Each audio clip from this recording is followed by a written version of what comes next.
দ্বীপের নাম সোনাদিয়া।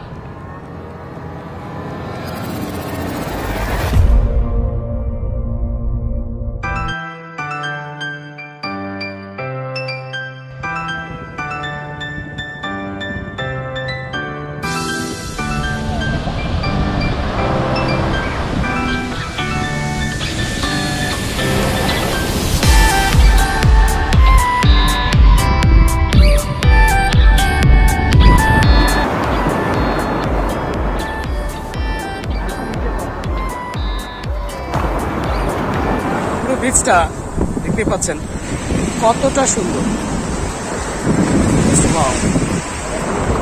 কক্সবাজারের বিচের ভিউ, বিচের যে এক্সপিরিয়েন্স, এটা টোটালি চেঞ্জ করে দেবে আপনাকে।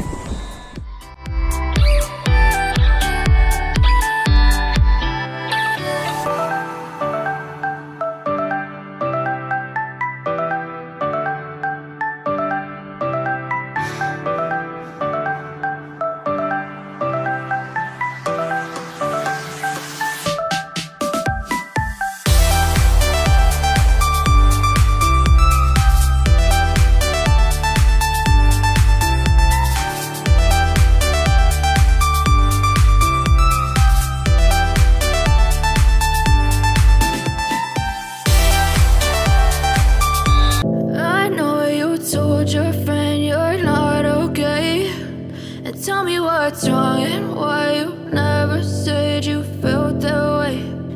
Guess you're trying to stay strong and fake a smile until I look away. But I've known you too long, it hurts to watch your blue eyes fade to gray as you fade away, as you fade away. Yeah, I'm about to fade away, cause every time I wake up I feel like it's Monday. Something's going wrong with all the chemicals up in my brain. All of a sudden I don't look at anything the same way. Got a build up of my thoughts sitting in an ashtray. I'm sorry that I'm so inconvenient, okay.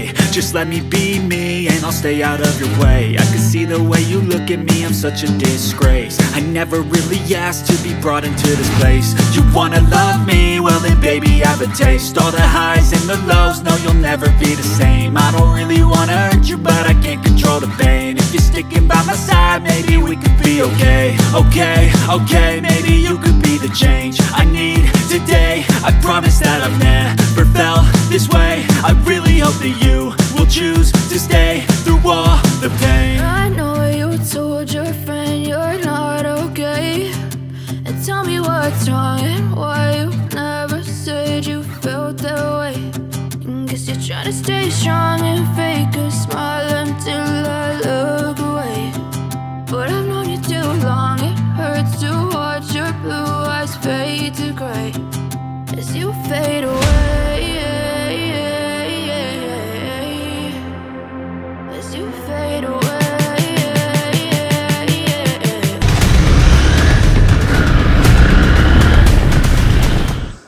Hello bikers and travellers friends, সবাই কেমন আছেন?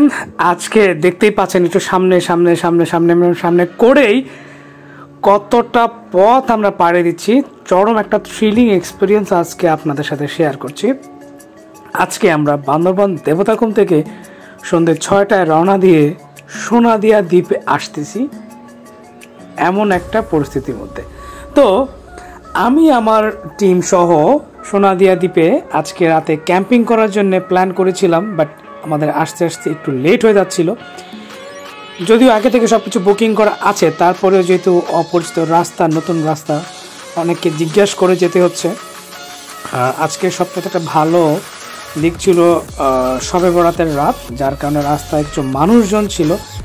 আর যদি শবে বরাতের রাত না হতো তাহলে এই রাস্তায় মানুষ পাওয়া কতটা ডিফিকাল্ট হতো এটা আপনারা বুঝতে পারছেন। তেমন একটা রাস্তায় আমরা রওনা দিচ্ছি সোনাদিয়া দ্বীপের উদ্দেশ্যে। তো সোনাদিয়া দ্বীপে আজকে রাতে আমরা ক্যাম্পিং করব এবং পরের দিন থাকবো এবং তারপরে আমরা রওনা দিব। তো কিভাবে আসতে হয় আর কিভাবে বিস্তারিত সোনাদিয়া দ্বীপে আপনি ক্যাম্পিং করতে চান এবং ক্যাম্পিং করতে হলে আপনাকে কি কি বিষয় মাথায় রাখতে হবে, আজকে ফুল ভিডিও ডেসক্রিপশন সহ আমরা আজকে এই ভিডিওটি দিব। এরকম থ্রিলিং এবং অ্যাডভেঞ্চারাস রাইড করে আমরা এই রাতে পৌঁছে যাব সোনাদিয়া দ্বীপে। এবং এরকম অনেকগুলি আমরা ট্রিপ করেছিলাম অ্যাডভেঞ্চারাস এবং থ্রিলিং এক্সপিরিয়েন্স নিয়ে, বাট এই ট্যুরটা হচ্ছে চরম লেভেলের একটা এক্সট্রিম।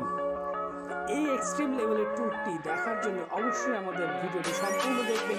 এবং এরকম অনেকগুলি ভিডিও আমরা করেছি এবং সেগুলি দেখার জন্য অবশ্যই আপনার চ্যানেলটি ঘুরে আসবেন। আর যারা চ্যানেলটি সাবস্ক্রাইব করেননি অবশ্যই চ্যানেলটি সাবস্ক্রাইব করবেন এবং আমাদের পাশে থাকবেন, লাইক কমেন্ট করে আমাদেরকে উৎসাহ প্রদান করবেন।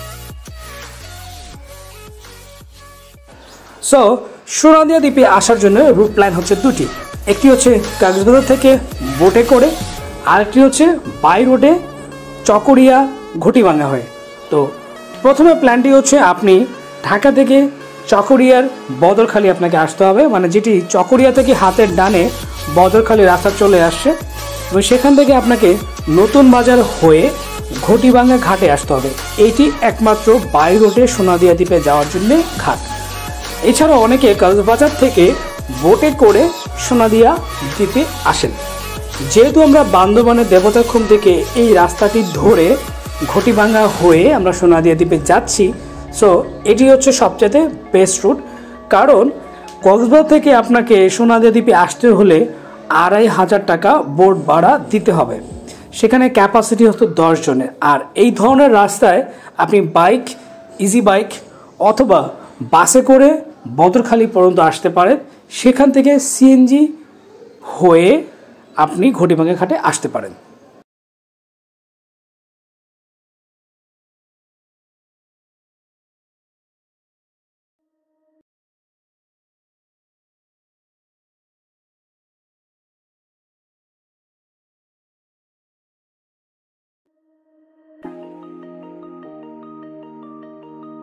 আমরা দূরে কিছু একটা ঘাট দেখতে পাচ্ছি, সম্ভবত এটি হচ্ছে ঘটিভাঙ্গা ঘাট।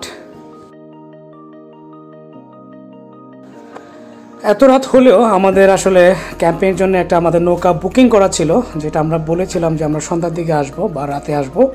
সো সেই নৌকাটি আমাদের জন্য বুকিং করা ঘাটে অলরেডি অপেক্ষা করছে। সো আমরা এখন তার সাথে যোগাযোগ করে আমরা আমাদের ক্যাম্পে চলে যাব। এক্ষেত্রে আমাদের ক্যাম্পের যে ফরহাদ ভাই ছিলেন তিনি আমাদেরকে অনেক হেল্প করেছেন এবং তার ব্যক্তিগত নৌকা এবং ট্রলারটি আমাদের জন্য ঘাটে অপেক্ষা করছে। এবং আমরা এখন এত রাত হয়েও রিজার্ভ নিয়ে নৌকাটিতে করে চলে যাব সোনাদিয়া ঘাটে।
সো যেহেতু আমরা বাইকে আসি, সো আমাদের এখন বাইক পার্কিং করার প্লেস একটা থাকতে হবে, কারণ এখানে একটা বাইকিং প্লেসের জায়গা আছে।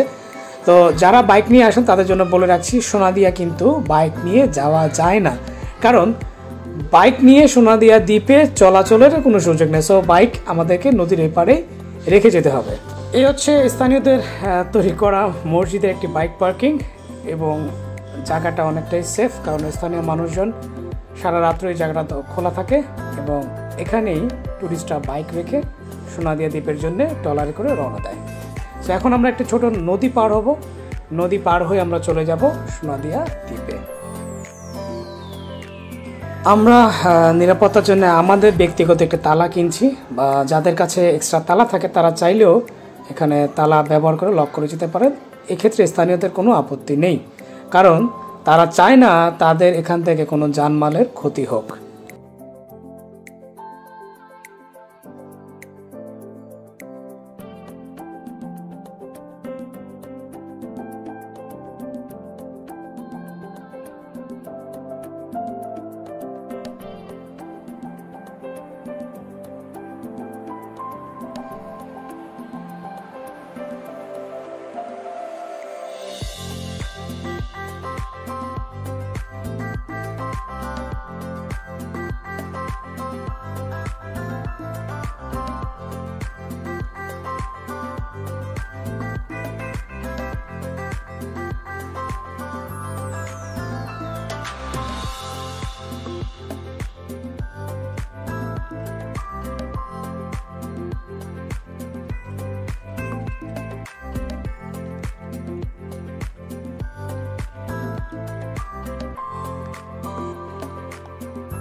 অবশেষে অনেকটা পথ পাড়ি দিয়ে এসে আমরা গটিবাঙ্গা ঘাট থেকে কিছুক্ষণ অপেক্ষা করেছিলাম, একটু নাস্তা করেছিলাম।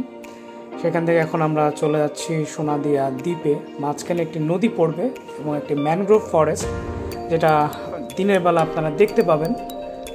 রাতের বেলা খুব ভালোভাবে দেখা যাচ্ছে না বা ক্যামেরা আসতেছে না, বাট জ্যোৎস্নার আলোতে ট্রলারে করে এমন একটা নদী ম্যানগ্রোভ ফরেস্ট পার হয়ে সোনাদিয়া দ্বীপে যাওয়া, এইটা যারা করবেন বা যারা করেছেন তাদের কাছে একটি চরম অভিজ্ঞতা। তো পরিস্থিতি ট্যুরে যে কোনো সময় যে কোনো পরিস্থিতির সম্মুখীন আপনি হতে পারেন, তো সেটা নিয়ে আসলে ঘাবড়ে যাওয়ার কিছু নাই। প্রকৃতি এবং আপনার ট্যুরটাকে আপনি এনজয় করেন, তাহলে কোনো বাধায় আপনার কাছে বাধা মনে হবে না। আমরা ঠিক একই রকম করে দেবতাখুম থেকে সন্ধ্যায় রওনা দিয়ে রাত 12টা বাজে সোনাদিয়া দ্বীপে যাচ্ছি। বিশ্বাস করেন এইটুকু আমাদের মনের ভিতরে কখনো ভয় বা কোনো সংকোচ কাজ করেনি। সো চিন্তা করেছি নতুন এক্সপিরিয়েন্স, নতুন অ্যাডভেঞ্চার, নতুন কিছু অভিজ্ঞতা আমাদের ট্যুরের ঝুলিতে যোগ হবে। এটাই সবচেয়ে বড় প্রাপ্তি।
ওয়াশরুমের ব্যবস্থা আছে,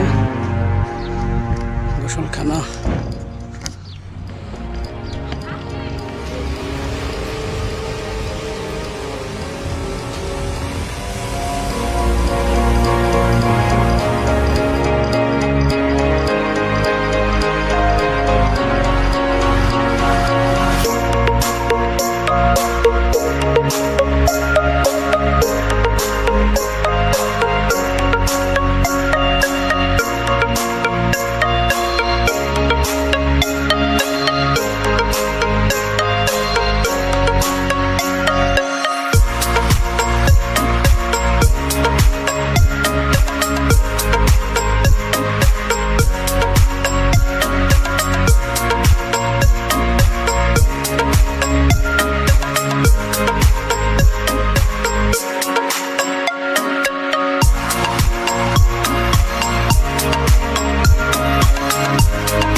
সোনাদিয়া থেকে বেরোচ্ছি। সোনাদিয়া থেকে আমরা এখন আচ্ছা দ্বীপের নাম সোনাদিয়া কে এখনো নাম হইতে পারলো ঘোরার দিন ভিজলে কি হয় বসে থাকে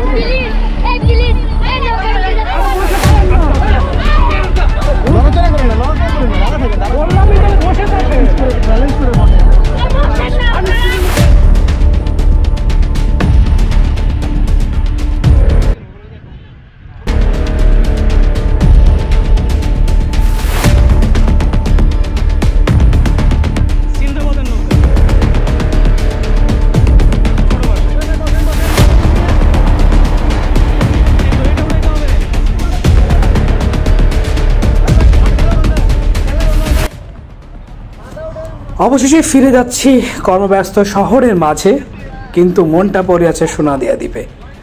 অসম্ভব রকমের দারুণ এই সোনাদিয়া দ্বীপ থেকে ফিরতেই মন চাচ্ছিল না। তো যাদের আমাদের এই ভিডিওটি ভালো লেগেছে, আমাদের অন্যান্য ভিডিও ভালো লাগছে, অবশ্যই আমাদের চ্যানেলটি সাবস্ক্রাইব করবেন এবং লাইক কমেন্ট করে আমাদের সাথেই থাকবেন। রাতে আসার পথে এত সুন্দর ম্যানগ্রোভ ফরেস্ট চোখে পড়েনি, শুধুমাত্র অন্ধকারের কারণে। শুধু আমাদের নৌকায় যতটুকু আলো পড়েছে, যতটুকু চোখ গিয়েছে, বুঝতে পেরেছি কোনো এক গহীন বনের ভেতর দিয়ে যাচ্ছি। তো এইটুকু দেখে সুন্দরবনের ছোট একটা সৌন্দর্য আমার চোখে ধরা পড়ছে, মনে হচ্ছে যেন সুন্দরবনের ভেতর দিয়ে যাচ্ছি। তো সোনাদিয়া দ্বীপে আপনাদের জন্য পরামর্শ হচ্ছে অবশ্যই বেলা 1টার ভিতরে ঘটিভাঙ্গা ঘাটে থাকবেন এবং সেখান থেকে যে ক্যাম্পে আপনি বুকিং দিচ্ছেন সেই ক্যাম্পের নৌকায় করে 1টার ভিতরে আপনাকে ক্যাম্প সাইটে থাকলে নৌকার কোনো ভাড়া দিতে হবে না। আর যদি এর পরে আপনি আসেন, আপনাকে ব্যক্তিগত ট্রলার রিজার্ভ করে আপনাকে আসতে হবে সোনাদিয়া দ্বীপে। আমার উপায়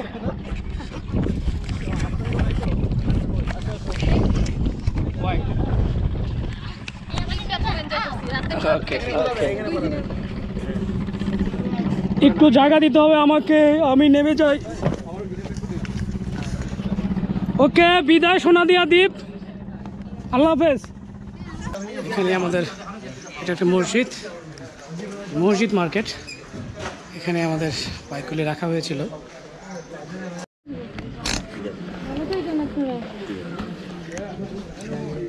তো ঠিক আছে, আল্লাহ হাফেজ, বিদায় নিচ্ছি। ভালো থাকেন, ভালো থাকবা, ঠিক আছে? পড়াশোনা করবা, কোন ক্লাসে পড়ো?